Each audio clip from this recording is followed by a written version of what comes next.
사도행전 7장은 우리가 아는 대로 이제 그 사도행전 우리가 시작할 때 보았듯이 예수님이 승천하신 이후에 이제 약속한 성령을 보내주십니다. 120명이 성령을 받기 위해서 기다리고 있었는데 그들에게 성령이 임했다는 것을 표적을 동반하니까 120명이 누구나 다 성령이 약속한 성령이 오셨구나. 더 이상 이제 기다릴 필요가 없는 거죠. 성령을 받으니까 성령을 주신 목적이 무엇인가를 성령이 그 일을 통해서 사역을 통해서 드러냅니다.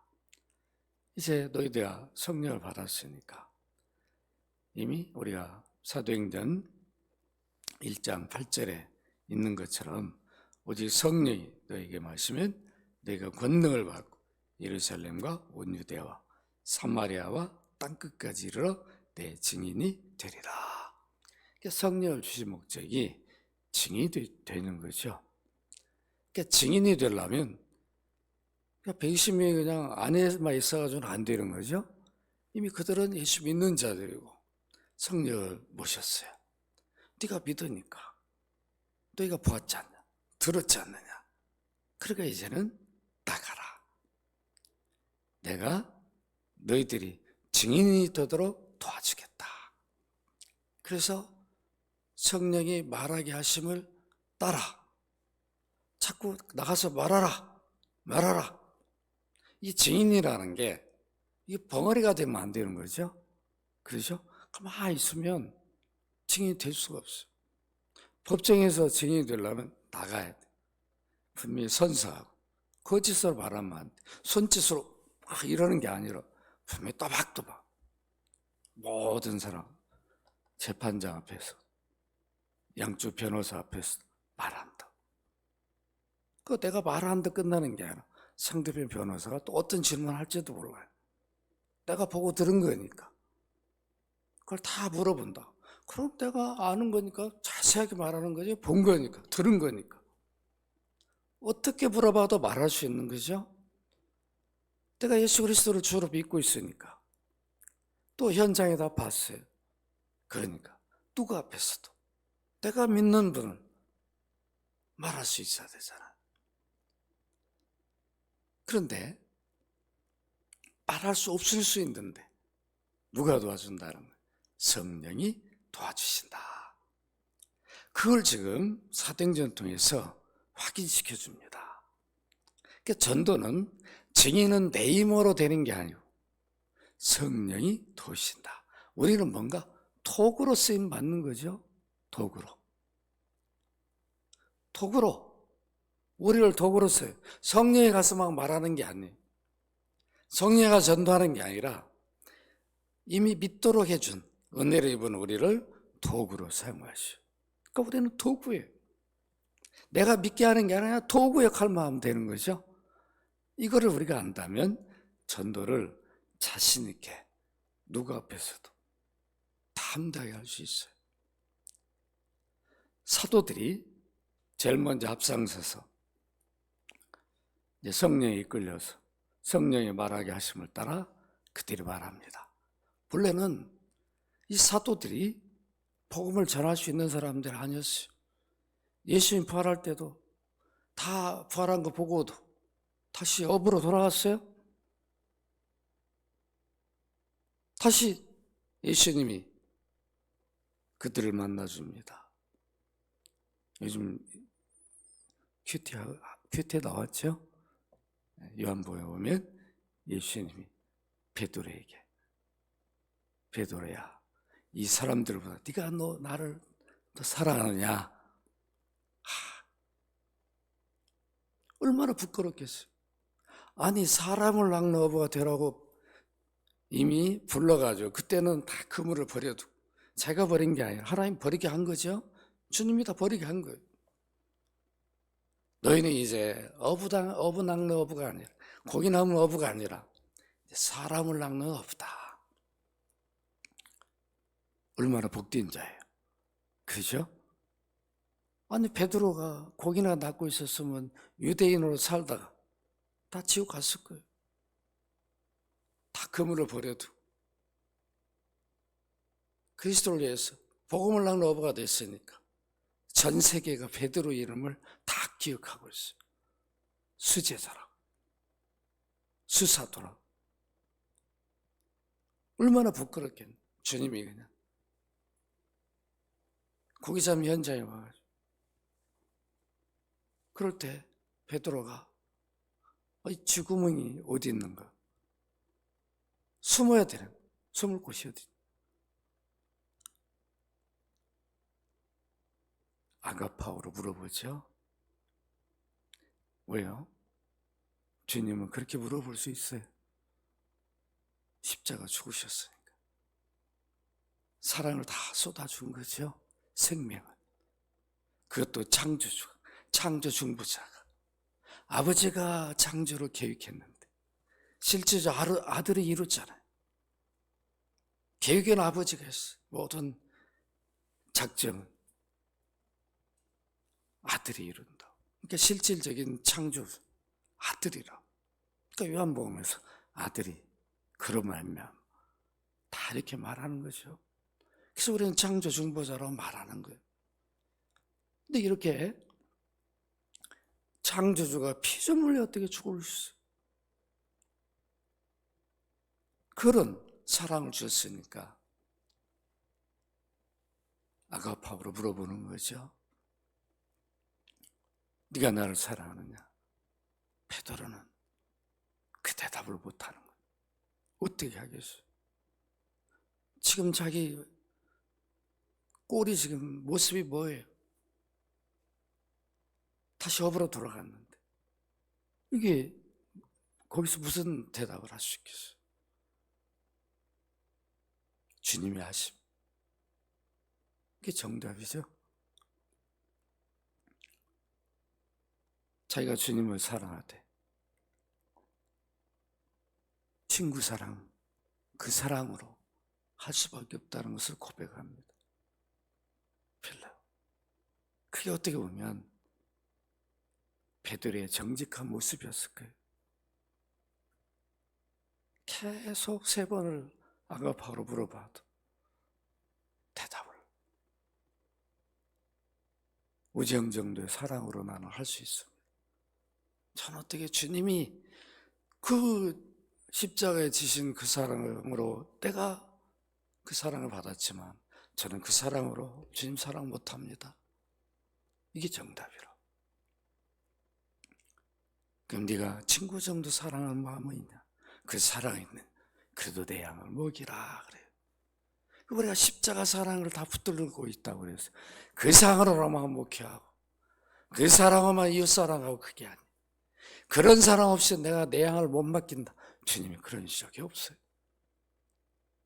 네가 친구와 헤어지면 다시 보고 싶고 어디든 멀리도 달려가고 싶고 친구가 요구하면 맡김없이 모든 거 주고 싶고 또 그런 친구 있지 않느냐?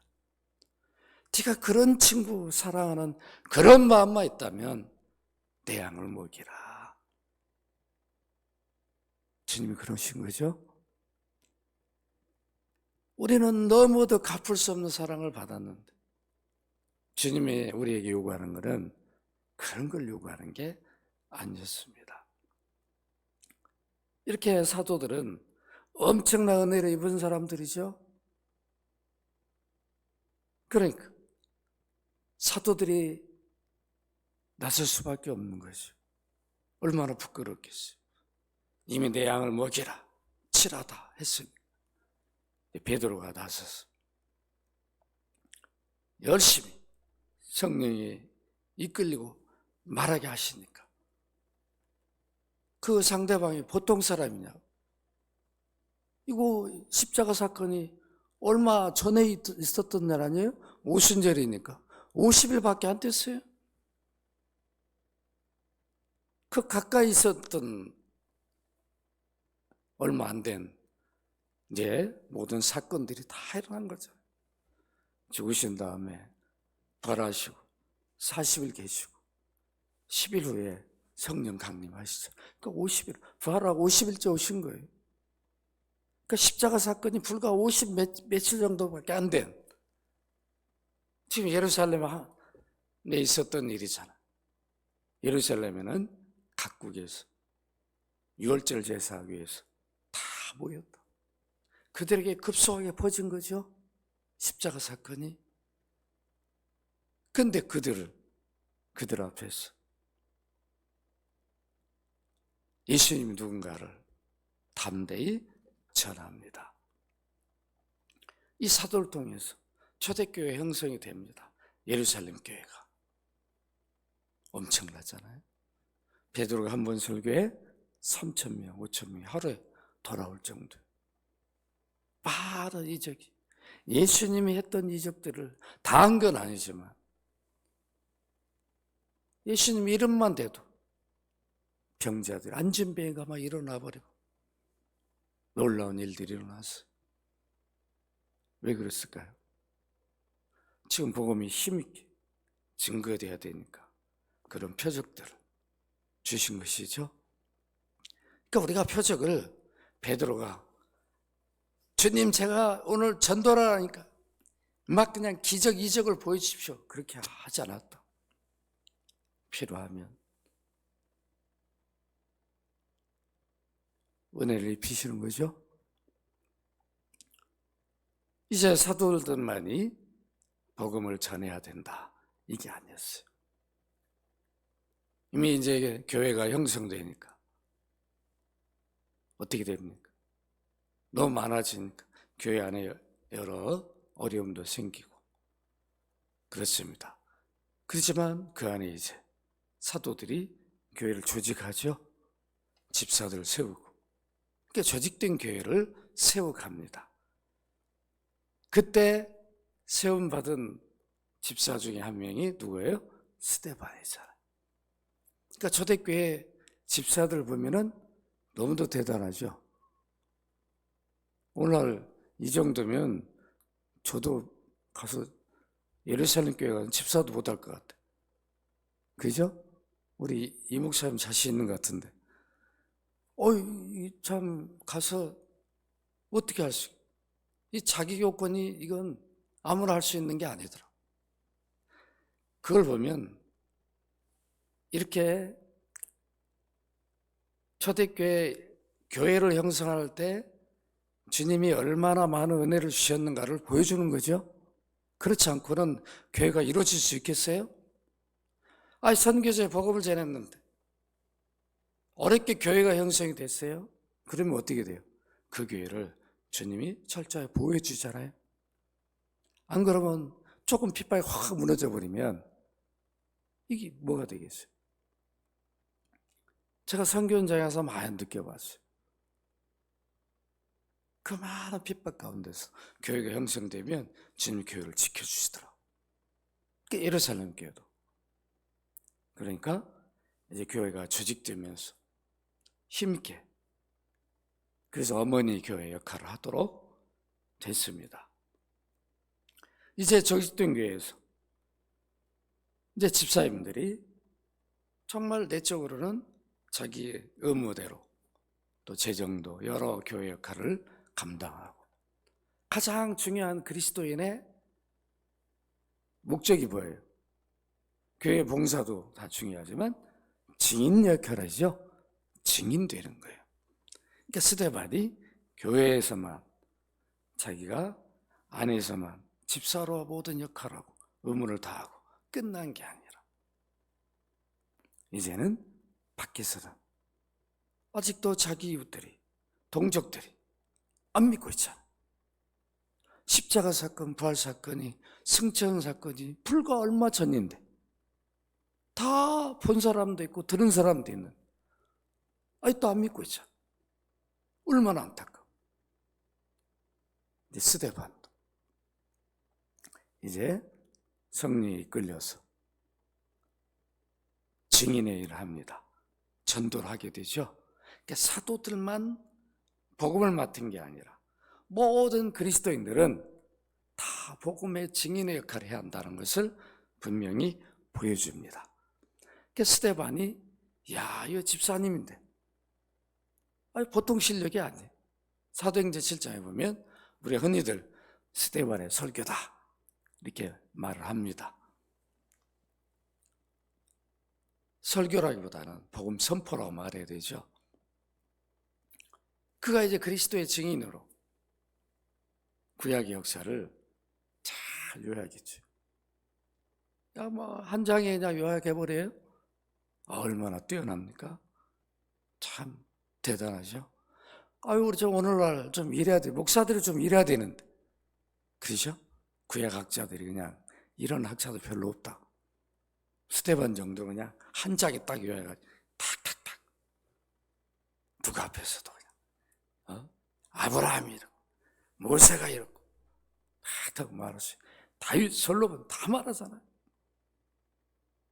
유대인들이 가장 중요하게 여기는 그 인물들, 자기 조상으로 여기는 족장들을 다 언급한다. 아브라함이 왜 부름을 받아? 영광주. 왜 부름을 받아? 너희들 이 땅에 지금 이렇게 너희들이 지금 뭔가를 모르고 지금 있는데 이런 모든 역사가 뭐 때문에 일어난 줄 알고 있냐? 그걸 가르쳐 주는 거죠. 그래, 아브라함 하면 아브라함의 그냥 믿음만 생각하는, 그렇지 않다. 물론 믿음으로 아브라함 많은 일을 했지만 하나님 계획은 인류 구원 역사를 아브라함을 통해서 놀랍게 섭리하시죠. 그 가나안 땅이 결국은 구원주가 오실 땅으로 준비하는 모든 과정 시작을 아브라함 통해서 하신다고요. 그쪽으로 보내서 결국은 이삭, 야곱, 요셉을 통해서 결국 야곱의 후손들이 가나안 땅에서 본래 하나님 계획대로 그들이 흩어지지 않고 나쁘지도 않고 그대로 있었다면 철학의 역사가 있을 이유가 없는 거죠. 애굽으로 갈 이유가 없어요. 가나안에 섞이면서 야곱의 아들들이 하나님께서 아브라함을 통해서 주신 언약을 제대로 이뤄갈 수가 없는 상황이 되어버린다.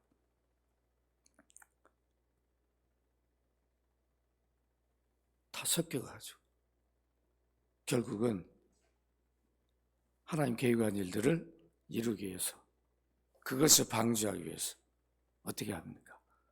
요셉의 사건을 통해서 결국 애굽으로 가게 하죠. 또 애굽에 가려니까 야곱이 내려가겠어요? 안 내려간 기근을 통해서 애굽으로 양식을 얻으러 갈 수밖에 없게 만든다. 이미 요셉은 애굽의 총리로 세워버리잖아요. 그래 결국은 야곱이 자기 후손들을 이끌고 애굽으로 가서, 그것도 복판으로 갈 수가 없으니까 고센 땅에 있으면서 그만큼 야곱이 아브라함의 그 언약에 그가 붙들려서 반드시 하나님의 이런 구원 섭리를 이루어야 한다는 것을 야곱이 알고 있는 거죠. 왜 그러냐면 야곱이 모든 지파들에게 예언하면서 유다에게는 이미 유다 지파 후손으로 다 이렇게 구원자가 올 것을 야곱은 다 알고 있잖아요. 그러니까 이런 모든 일들을 스데반이 알고 있는 거예요. 그러면서 너희들이 지금 회당에서 지금 어디 가서 논쟁하고 있었어요?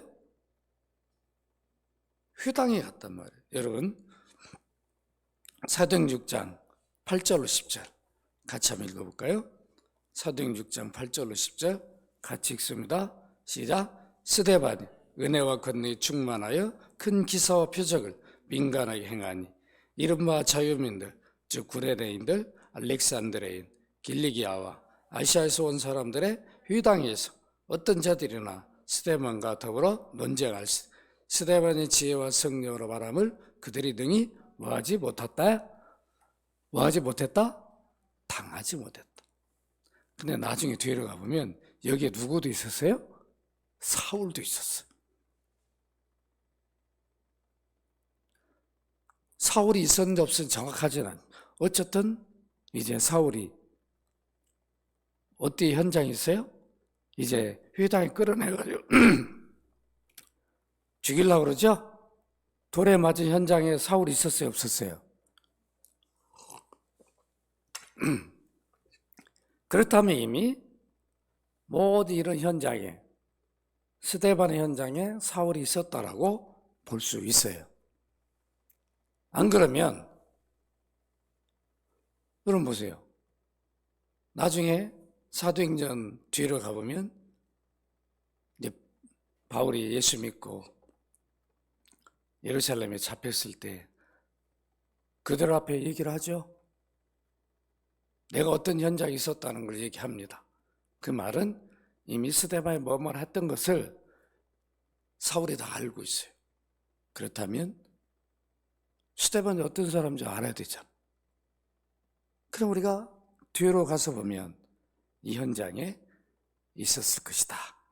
저는 그렇게 생각해 봅니다. 아닐 수도 있지만은 그런 가능성은 높다. 이렇게 생각해 봅니다. 어쨌든 이렇게 스데반은 대단해요. 구약 성경을 한 장에 요약해가지고 아브라함 얘기하죠. 이미 야곱, 요셉 얘기 그거로 끝난 게 아니라 그렇게 해서 이제 출애굽의 역사로 모세의 출생부터 모세가 어떻게 세워지고 모세가 왜 그렇게 세워지게 됐는가? 결국은 약속의 땅. 그걸 분명하게 언급을 합니다. 이제 여호수아 그리고 다윗 누구까지요? 솔로몬까지 다 언급을 해요. 어떻게 보면 이스라엘 역사 중심에 가장 중요한 인물들을 스데반은 다 말하면서 중요한 말을 합니다. 어떤 말을 하냐면 여러분 7장 52절 한번 볼까요? 52절 7장 52절 같이 한번 읽어봅시다. 시작. 너희 주상들이 선지자들 중에 누구를 밖에 하지 아니하였느냐? 의인이 오시라고 예고한 자들을 그들이 죽였고 이제 너희는 그 의인을 잡아준 자요 살인한 자가 되나니. 여기 의인은 누구를 말하는 거예요? 예수님 말하죠. 의인은 없나니 하나도 없죠. 세상에 의인 한 명도 없어요. 그 의인이 온다는 말은 바로 이미 메시아를 말하는 건데 이미 오신 거죠. 그들이 안 믿으니까 이런 표현을 사용했는데 이미 여러분 여기 보면 이 의인은 예수 그리스도를 가리킵니다. 그래서 우리가 이 스데반이 이 구약의 핵심을 잘 말해주고 있다는 것을 우리가 확인할 수가 있습니다. 사도행전 3장 14절 한번 찾아볼까요? 사도행전 3장 14절 한번 읽어볼까요? 시작. 너희가 거룩하고 의로운 일을 거부하고 도리어 살인한 사람을 놓아주기를 구하여. 야고보 5장 6절 같이 한번 읽어봅시다. 시작. 너희는 의인을 정죄하고 죽였으나 그는 너에게 대항하지 아니하였느니라. 베드로는 3장 18절 시작. 그리스도께서는 단번에 죄를 위하여 죽으사 의인으로서 불의한 자를 대신하셨으니 우리를 하나님 앞으로 인도하려라 하심이라. 육체로는 죽임을 당하시고 영으로는 살리심을 받으셨으니. 여기 의인이 누구예요? 예수님이죠. 베드로도 야고보도 예수님을 의인으로 이렇게 표현하기도 했습니다. 그 스데반도 예수님을 의인으로 이렇게 표현을 분명히 합니다. 이렇게 스데반은 분명히 구약의 모든 역사가 이렇게 왜 의인을 보낼 수밖에 없어요? 의인이 하나도 없으니까. 그러면 죄인들의 대속을 하려면 의인이 와야 되는데 의인이 없는데, 그러니까 아담이나 아담의 모든 후손들은 다 죄인들이잖아요. 그러니까 죄인이 죄인을 대속할 수가 없잖아요. 죄인이 죄인을 대속한다면 얼마나 좋을까요? 돈 많은 사람들은 대신 그냥 그러죠. 내가 누구 좀 감옥에 보내겠습니다. 야, 너 가서 한 5년만 살고 와라. 내가 10억 줄게. 아마 이렇게 대신 갈 수 있다면 갈 사람 있을 거예요. 그죠? 뭐 그냥 가서 한 5년만 살다가 좀 쉬었다 오면 10억 버니까 통장에 받아 넣으십시오. 나 가겠습니다. 이게 안 돼요. 자기가 지은 죄는 자기가 지불해야 되죠. 갚아야 돼요. 이게 하나님이 인류에게 책임을 묻는 방식이에요. 그러니까 사람이 범죄했으니 사람이 책임을 져야 돼요. 그런데 사람으로 뭔가를 값을 지불해야 되는데 없어요. 그러니까 어떻게 됩니까? 하나님의 아들이 사람이 되어야 되죠. 하나님은 죄가 없으시니까. 죄는 원래 실체가 있는 게 아니잖아요. 죄는 원래 있는 게 아니에요. 죄가 없는데 결국은 하나님의 언약을 깨므로 그것이 반역이 돼서 죄가 된 거죠. 본래부터 하나님 죄를 줘가지고 죄를 짓는 게 아니에요. 죄는 실체가 없어요. 죄를 하나님 만들어 놓고 넣어준 게 아니에요. 아담은 죄가 뭔지도 몰랐죠. 언약을 깨니까 그것이 죄가 되어버린 거죠. 반역죄가. 언약을 안 깨고 그대로 있었으면 죄가 뭔지를 모르는 거죠. 그렇잖아요? 그러나 우리는 이제 죄를 알고 모르고 상관없어요. 아무리 동굴에다가 어렸을 때 가둬놔도 우리는 타락한 본성 때문에 거기서 속입니다. 그냥 어린애 둘을 거기서 나자마자 키워놓으면 둘이 거기서 서로 속인다. 세상이 어떻게 돌아가는지도 모르는데도. 그게 타락한 본성이에요. 재밌죠. 그런 연구를 했어요. 둘이 속인다니까. 둘이. 그 뭐 속일 게 뭐 있나. 그렇게 돼요.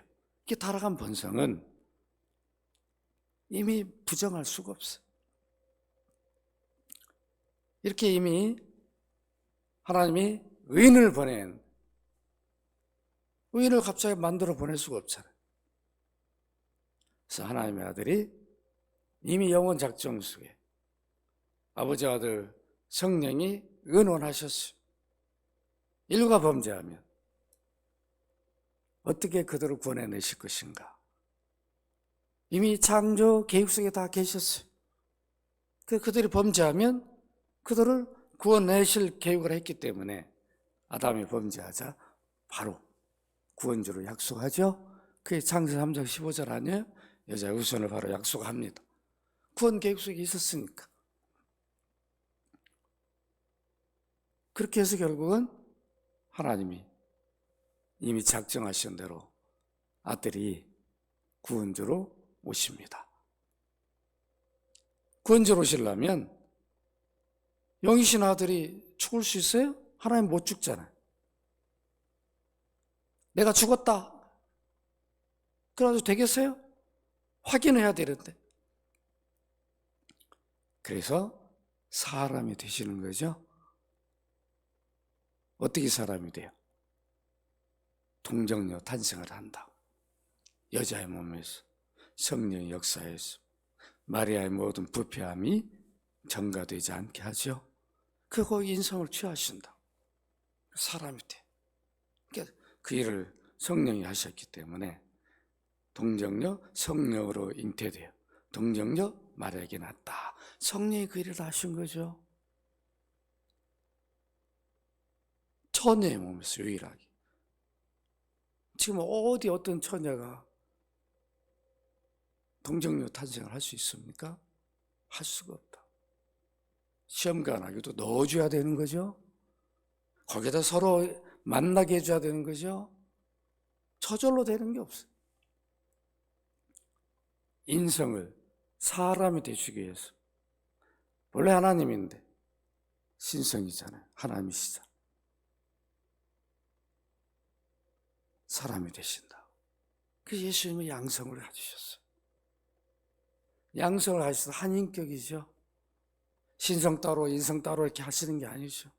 한 인격으로 모든 일을 하신다.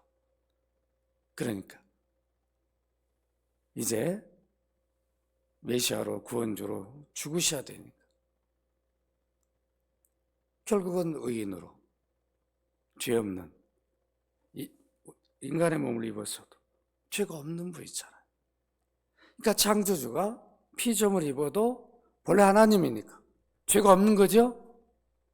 죄를 지을 수 없는 거죠. 인간은 성령을 받아도 피조물이니까 죄를 지어요. 이 차이를 우리가 분명히 알아야 된다. 우리 성령 오셨다고 양성을 가진 게 아니에요.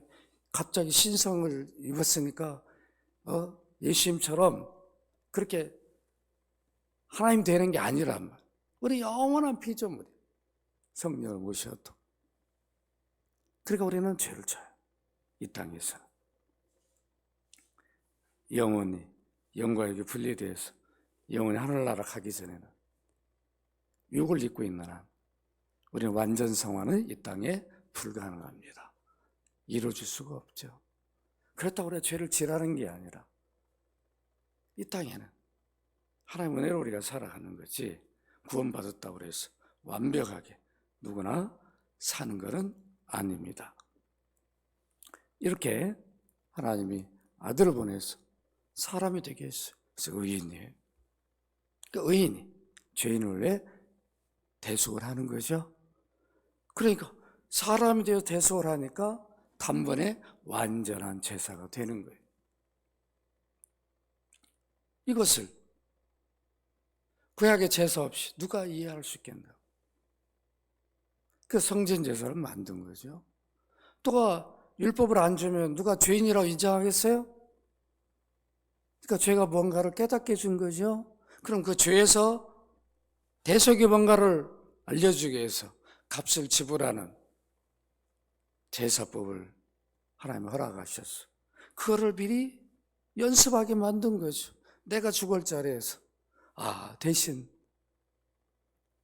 흠없는 양이 죽는 거라. 그거를 경험하게 만들었어요. 그걸 그 예표라고 우리는 말하는 거죠. 그 양의 목적이 아니라 양을 넘어서 그 양의 자리에 오셔 죽을 그분을 바라보게 만드는 거죠. 이게 유월절 양이라고. 그러니까 이 모든 것을 스데반은 우리 오늘 7장에 다 말한 건 아니지만 물론 우리는 우리 입장에서 보면 바로 그것을 우리가 증거해 줘야 됩니다. 의인이 이렇게 해서 바로 하나님의 아들이 사람이 되어 오셨다는 것을 이 땅에 유대인들은 그걸 모르고 그들이 율법은 지키긴 합니까? 오직이면 뭐라고 말했어요? 53절 사도행전 7장 53절에 보면 뭐라고 말합니까? 너희는 천사가 전한 율법을 받고도 지키지 아니하였도다. 지켰다고요? 스데반이 말하죠. 너희도 그거 지킨 게 아니다. 스데반은 예수님이 따라다니며 말했어요. 예수님이 유대인들 납비들 향하여 와 있을진저 이 외식한 자들아 다 들었다고. 다 아는 거예요. 이것들이 율법 지키는 게 아니고 이 허당이라는 거 다 아는 거죠. 지금도 율법 지킵니까? 지킨 게 아니라 얼마나 웃기냐. 하루에 몇 걸음 안 가려고 숫자 세고 그러니까 율법이 짐이 되는 거예요, 짐. 거기 다 벗어줬는데, 예수님 십자가에 다 벗겨줬는데, 지금도 짐을 지고 다니는 거죠. 우리가 다 죄를 벗겨졌는데, 우리 성도들의 죄를 다 이미 씻어줬는데, 지금도 죄짐을 우리가 지고 다니면 안 되는 거죠.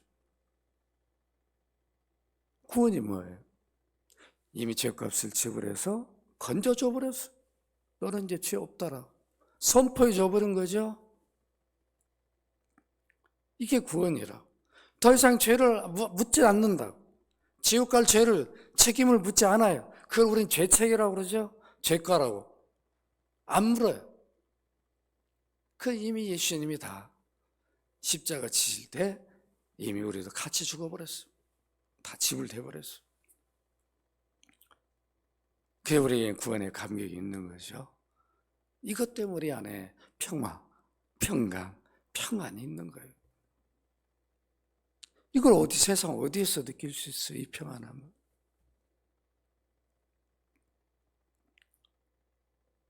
저는 오늘 새벽에 축구는 안 봤지만 얼마 잠도 안 자고 조마조마하면서 제가 인터넷 보니까 막 사람들이 숨을 막 못 쉬고 죽이면서 봤다 그러더라고요. 그거 봐요. 축구 하나 보는데 그냥 지옥을 갔다 천당을 왔다 갔다 하죠. 그 승부차기 그거 안 해본 사람 몰라요. 안 해본 사람 몰라요. 그거는요, 연습할 때는 골키퍼는 못 막아요. 그러니까 연습할 때 야 5개 차면 골키퍼한테 너 하나만 막아라. 그렇게 4개 한다. 하나를 못 막아요. 연습할 때는. 근데 실전에 가면 연습한 대로 찬데도 안 들어. 부담 때문에. 마음의 부담 때문에. 분명히 하나 보고 차거든요. 연습할 때. 바뀌면 안 돼. 가다가 골키퍼 이쪽으로 움직이네. 방향을 반대 하고 바꾸면 잡혀. 무조건 이게 빠르거든, 공이.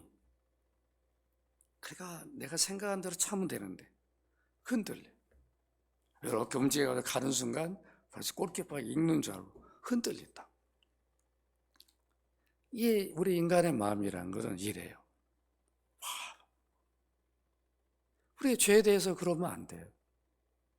죄에 대해서. 마음에 나는 죄에서 자유함 얻은 자다.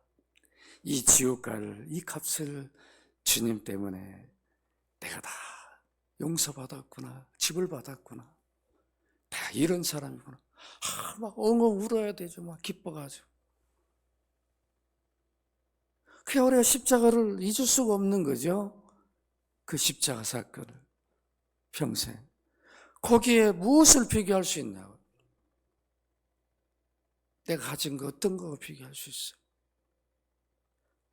내가 가진 어떤 것도 그것을 갚을 길이 없는, 그 죄값을 못 갚는데. 아니 죄값이 한 2조만 된다 해도 지금 10조만 된다 해도 갚을 사람 있잖아요. 억만장자들은 100조라 해도 갚을 수 있을까? 그걸 못 갚으니까. 돈으로 명예로는 못 갚아. 어느 황제가 권력으로 자기 죄의 값을 없다라고 선언할 수 있나? 우주 만물을 창조하시 인간을 지으신 하나님만, 하나님 법정에서 예수님이 모든 걸 예수님께 맡겨버렸으니 이제 심판은 예수님이 하신다고. 내가 너를 위해 죄값을 지불했어. 너는 죄인이 아니라고, 의인이라고 해버리니까 이것처럼 우리가 복이 어디 있냐고. 오늘 이런 놀라운 은혜를 입었어요. 스데반이 이렇게 증거합니다. 그럴 때 어떤 현상이 일어납니까? 여러분 59절에 보니까 그들이 돌로 스데반을 치니 스데반이 부르짖어 이르되. 여러분 54절 같이 한번 읽어볼까요? 시작. 그들이 이 말을 듣고, 사도행 7장 54절, 그들이 이 말을 듣고 마음에 찔려 그를 향하여 이를 갈거든. 이렇게 복음을 전해주면 아이고, 이랬구나. 우리 이스라엘 역사가 이거였구나. 의인은 보내주시면 그 의인인 하나님 아들이 사람 되오셨네. 십자가 지셨네.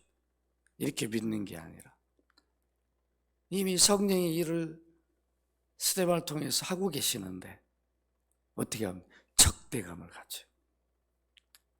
이 일은 지금도 일어나죠. 선교 현장에 가보면 지금 우리나라는 노골적으로 전도하는데 핍박하는 사람 없어요. 왜 그러냐? 그거는 법으로 처벌받잖아요. 안 들으면 되는 거, 안 받으면 되는 거. 가가지고 폭행을 하거나 그러면 그거는 형법 처벌을 받아요. 그게 안 한다. 좀 듣기는 싫고 기분은 나빠. 그러나 적대감은 갖죠. 아이, 왜 시끄럽게 하고 그래? 왜 차에 올라와, 지하철에 올라오지? 너나 잘 믿지 마라. 이게 뭐 하는 거야? 이제 속으로는 막 적대감이, 아니, 저분이 왜 이렇게 지하철까지 올라와서 왜 저런 일을 할까? 저럴 만한 뭔 일이 있나? 하고 좀 귀를 대고 좀 들어보면 얼마나 좋을까요? 그렇지 않아. 그런데 그때에도 성령의 역사하면 안 들으려고 그래도 지하철을 탔는데 들리는 사람이 있단 말이에요. 어떤 사람은 적대감을 간 사람이 이미 이 사람은 뭐예요? 들으면서도 거부하니까 성령을 회방하는 거죠. 성령 회방하는 거. 끝까지 회방하면 그거는 용서를 못 받아요. 한두 번 회방하다가 나중에는 이제 순종할 수도 있겠죠. 그건 모르는 거죠. 그러니까 우리가 전도하다가 몇 번 거부한다고 해서 아이고 유기됐구만 이러면 안 된다. 우리는 판단할 수 없어요. 또 전해주고 또 들려주고 이번엔 내가 조금 들려주면 다음엔 좀 풍성하게 들려줘야 되겠구나. 그래서 기도하고 가야 됩니다. 또 들려줘야 되죠. 이렇게 마음에 찔렸어요. 일을 가는데 그때 어떻게 됩니까? 스데반은 더 성령의 지배를 받습니다. 그래서 하늘을 우러러 주목하여 하나님의 영광과 및 예수께서 하나님 우편에 서신 것을 봐요. 왜 이걸 보여줬을까요? 이미 성령이 너는 여기서 이제 네 생애가 여기서 마감된다는 것을 미리 알게 해준 거죠. 보여준 거예요. 그것도 두려워하지 않도록 너는 네 할 일은 다 했다. 네가 이렇게 중요한 일을 했다는 것을 확인시켜 준 겁니다. 그러면서 56절 같이 한번 읽어봅시다. 시작. 말하되 보라 하늘이 열리고 인자가 하나님 우편에 서신 것을 보노라 하는데 그들이 큰 소리를 지르며 귀를 막고 일제히 그에게 달려들어 성 밖으로 내치고 돌로 칠세 증인들이 옷을 벗어 사울이 하는 청년의 발 앞에 두었다. 막 끌고 나가서 밖에 있을 때 그때 사울이 왔을까요? 이미 다 이걸 본 거죠. 스데반이 무슨 말을 한 것을. 그죠? 증인들이 옷을 벗어 사울이라는 청년을 발 앞에 두었다. 그 현장에 다 있었던 거죠.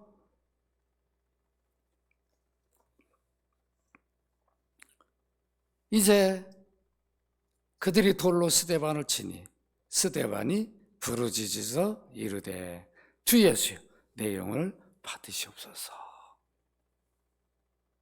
스데반은 영혼의 주인이 누구예요? 주 예수님이라는 걸 알아요. 주 예수님. 주님이 이미 나를 값주고 지불하고 사셨으니까 주님의 것입니다.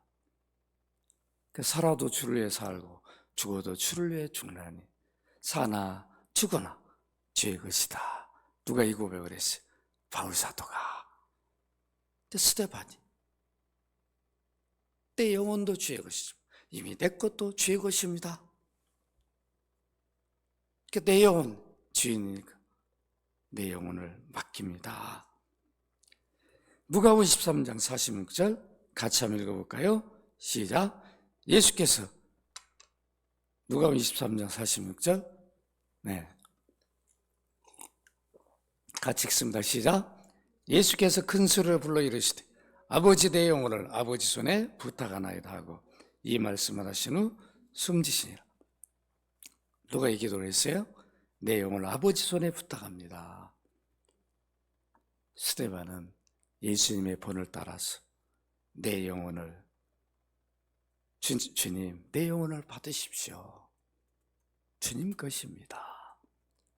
이게 믿음이라는 거죠. 주님의 것이니까 살아도 주님 것이요 죽어도 주님 것입니다.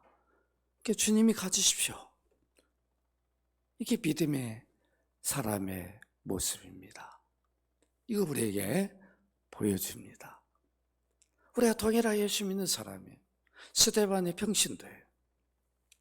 그러니까 스데반이 이런 믿음의 소유자였다면 우리에게 보여주는 거죠. 우리 영혼이 주의 것이니까 주님이 취하면 언제든지 주님께 돌려드리자. 이게 우리 믿음의 자세야 된다는 겁니다. 아쉬움 있죠? 스데반 같이 이런 믿음의 사람이 좀 더 장수하고 말이에요. 그죠? 더 오래오래 살아서 좀 다른 회당에 또 다니고 많은 데 다니면서 그냥 담대하게 좀 전하도록 좀 놔두시지. 왜 그렇게 어떻게 보면 참 멋진 사도들보다 먼저 순교를 당하잖아. 어느 누가 스데반의 순교를 뭐 이렇게 생각을 누가 있냐. 얼마 사도들이 스데반의 순교를 통해서 많은 도전을 받았겠나.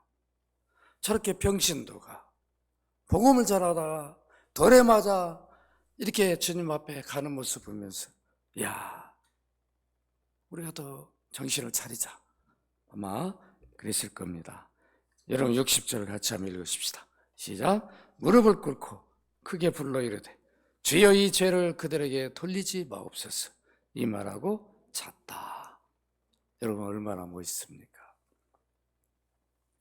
아니 지금 죄도 없이 잘못도 없이 그들을 영원 구원을 해서 자기 동족들이니까 복음을 전해줬는데 돌에 맞았어요. 야 이놈들아, 내가 너희 구원을 해서 이렇게 했는데 내가 뭔 죄가 있냐 이놈들아. 내가 돌에 맞아 죽어야 되냐. 주님, 나는 주님 증인 되라 해서 했는데 이게 뭡니까? 이러지 않잖아요.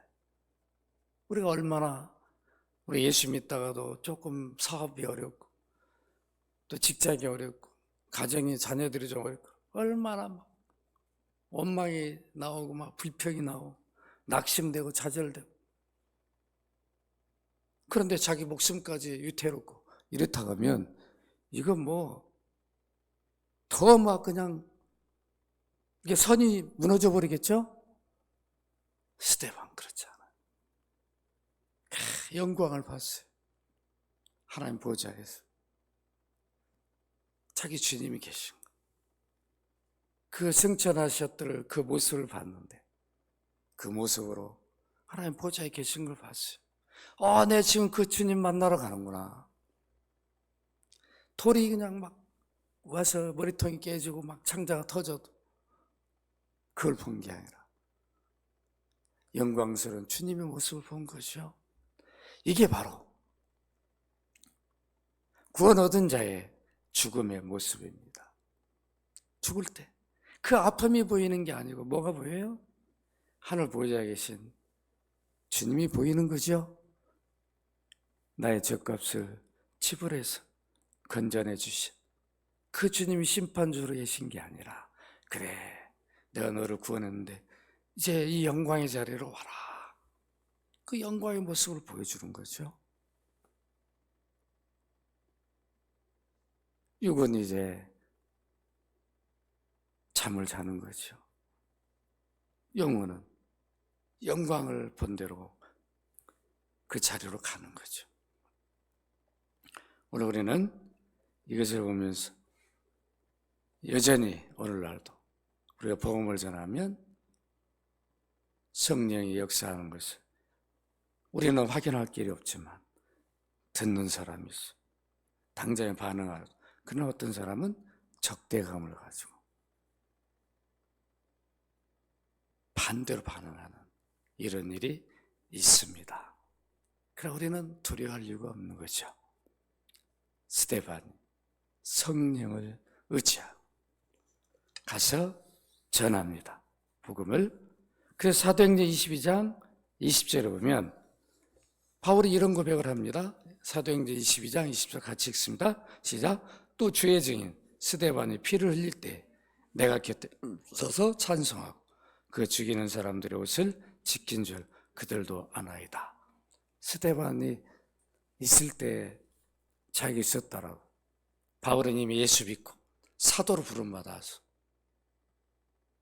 이렇게 복음을 전하는 이때도 결코 이걸 숨기거나 그렇지 않습니다.